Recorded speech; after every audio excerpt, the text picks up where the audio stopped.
Welcome to day 33 of 40 seconds for 40 days. Rav Naftali Tzvi Yehuda Berlin, the great Rosh Yeshiva of Yeshivas Volozhin, was nifter. He passed away, and his son, the famous Rav Chaim Berlin, was told, you know what you should do? You should write a biography about your father. Everyone knew that there were beautiful biographies being shared about so many Torah giants in those days.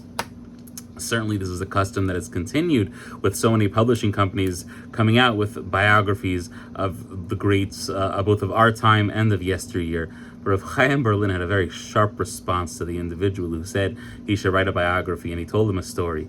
He said, you know, my father received a biography of the great Rabbi Akiva Eger, and they were incredibly close, and he had the utmost respect for him. He trembled, he described, when he spoke about him and his Torah, because he was so great. But when the biography of Rabbi Akiva Eger came before him, before the Netziv, he said, what do I need this for? What do I care the exact year, the exact date that he was born and that he died?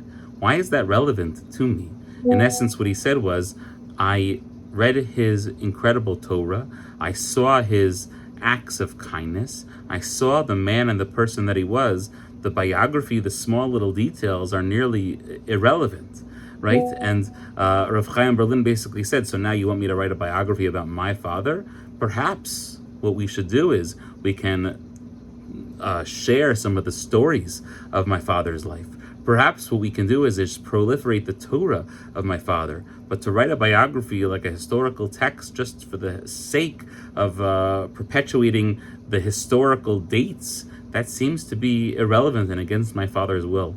And it's an interesting idea because clearly that did not stick. There are many great biographies written by many great people and part of major Jewish publication houses. But ultimately, I think the message is really beautiful, which is to say that we sometimes get stuck on the smallest and most irrelevant of details. What is the most meaningful thing that one can do and share about others in this world? It's the stories that demonstrate kindness. It's the Torah that comes out of someone's mouth. It's a small story that can teach you incredibly beautiful moral, ethical lessons about an individual. To get stuck on small little details like a date or a birthday, again, is beautiful, is very nice, but that's not the point. Most people ultimately end up becoming a compilation of the stories of their lives. Right? My Rebbe, Rav Willig Shlita, would always say that the Torah is nice, and hopefully you'll be able to remember it, but you'll mostly remember the stories. Stories about individuals can make a massive impact on someone's life. And instead of getting caught in some details, we should share stories about great stories about others, stories about people with meaning, and realize that when we fill our lives with events and with actions and with going to programming, whatever we're doing, that we should be sensitive to this, to realize that it's all about these powerful moments that can change our lives, the lives of those around us, and perhaps someday the lives of others when they hear about these stories. Wishing everyone a beautiful day.